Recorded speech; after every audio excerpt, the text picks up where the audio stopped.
रामायण की कथा हिंदी में सुनने के लिए हमारे चैनल को ज़्यादा से ज़्यादा लाइक, शेयर एंड सब्सक्राइब करें। कमेंट में जय श्री राम लिखें। इससे पहले की कथा में आपने सुना था राजा दशरथ की मृत्यु, और आज की कथा में आप सुनेंगे भरत शत्रुघ्न का ननिहाल से वापसी। कथा को पूरा सुना करें। कथा को पूरा सुनने से पूर्ण फल की प्राप्ति होती है। तो चलिए आज की कथा प्रारंभ करते हैं। गत रात्रि के स्वप्न और इस प्रकार दूतों के आगमन ने भरत के मन में उठने वाले अनिष्ट की शंका को और प्रबल कर दिया, किंतु उनके बार बार पूछने पर भी दूतों ने किसी भी अशुभ समाचार के विषय में कुछ नहीं बताया।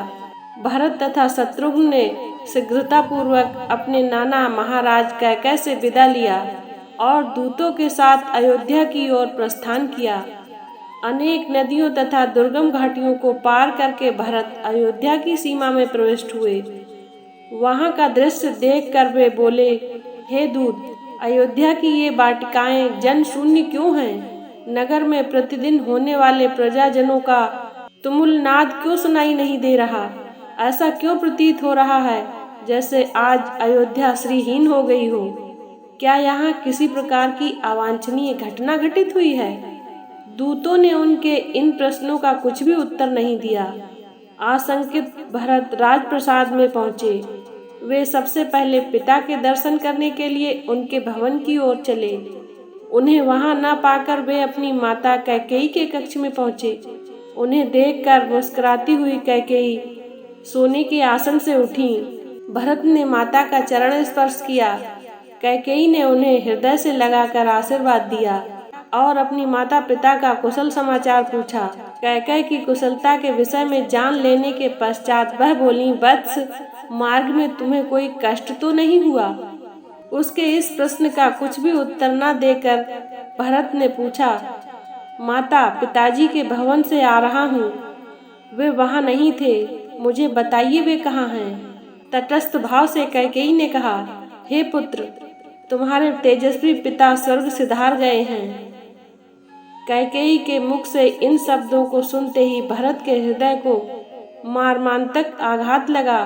वे बिलख बिलख कर रोने लगे। फिर वे बोले, अचानक यह कैसे हो गया? हाय, मैं कितना अभागा हूँ कि अंतिम समय में उनके दर्शन भी न कर सका। धन्य है राम लक्ष्मण, जिन्होंने अंतिम समय में पिताजी की सेवा की। पिताजी के बाद अब भैया राम ही मेरे आश्रय एवं पूज्य हैं। वे कहाँ हैं माता? क्या अंतिम समय में पिताजी ने मुझे याद किया था? मेरे लिए उन्होंने क्या संदेश दिया है? भरत को सांत्वना देती हुई कैकेयी बोली, वत्स, तुम्हारे पिताजी ने तुम्हारे लिए कुछ भी संदेश नहीं दिया। 5 दिवस और 5 रात्रि तक वे हाय राम, हाय राम, हाय लक्ष्मण, हाय सीता कहकर विलाप करते रहे और विलाप करते करते ही परलोक सिधार गए। यह सुनकर भरत की पीड़ा और बढ़ गई और वे बोले, क्या पिताजी के अंतिम समय में भैया राम भी नहीं थे? क्या पिताजी को उनके वियोग में प्राण त्यागने पड़े? वे कहाँ चले गए थे?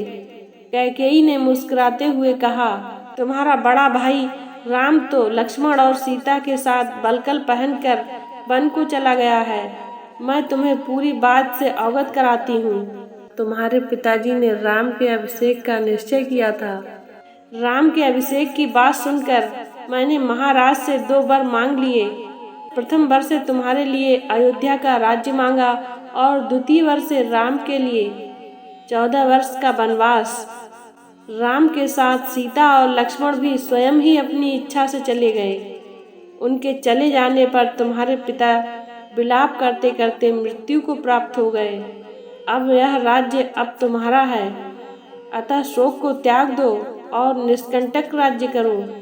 तुम्हारे विरुद्ध विद्रोह करने वाला अब इस नगर में कोई भी नहीं रह गया। मैंने पूरी व्यवस्था कर रखी है। तुम गुरु वशिष्ठ और मंत्रियों को बुलाओ और अपना राज्य तिलक करवाओ।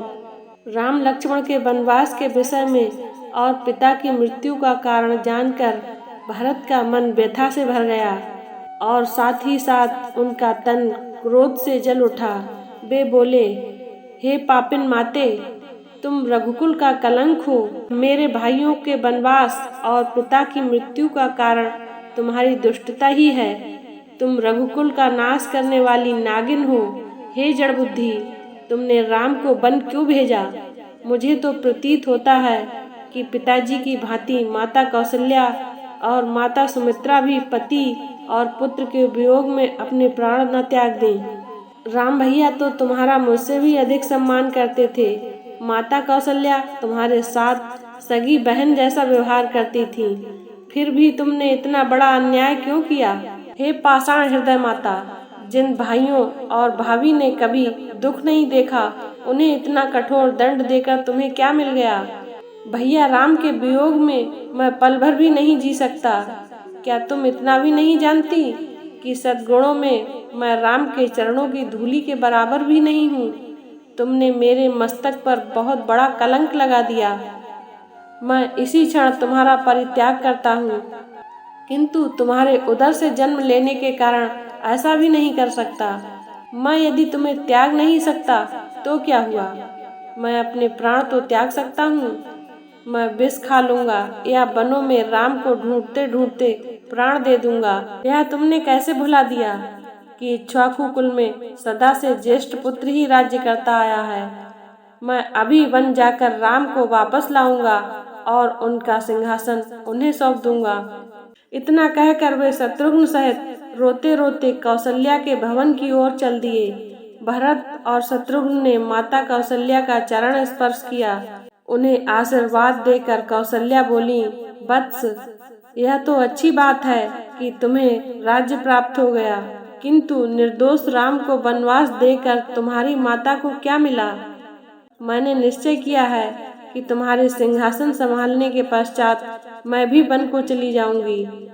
उनके इन शब्दों को सुनकर भरत ने रोते हुए कहा, हे माता, आप मुझे क्यों दोष देती हैं? जो कुछ भी हुआ वह मेरे अनुपस्थिति में हुआ है। भैया के वियोग में तो मेरा हृदय फटा जा रहा है। उनके बिना अयोध्या का तो क्या, यदि त्रिलोक का राज भी मुझे मिले तो मैं नहीं लूंगा।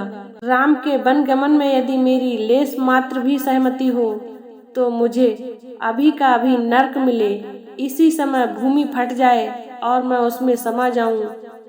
यदि इस दुष्ट कार्य में मेरी सहमति हो तो मुझे वह दंड मिले जो घृणित पाप करने वाले पापी को मिलती है। यह सुनकर रोते हुए भरत मूर्छित होकर कौशल्या के चरणों में गिर पड़े। जब वे कुछ चैतन्य हुए तो कौशल्या बोली, बेटा, इस प्रकार की बातें करके तुम मुझे क्यों दुखी करते हो? क्या मैं तुम्हें और तुम्हारे हृदय को नहीं पहचानती? और वे भरत को नाना प्रकार से सांत्वना देने लगती हैं। कथा को पूरा सुनने के लिए धन्यवाद। आज की कथा को यहीं पर विराम देते हैं। इससे आगे की कथा है राजा दशरथ की अंत्येष्टि। इसी प्रकार की ज्ञानवर्धक कथा कहानियों को सुनने के लिए हमारे चैनल को ज़्यादा से ज़्यादा लाइक, शेयर एंड सब्सक्राइब करें। जय श्री राम।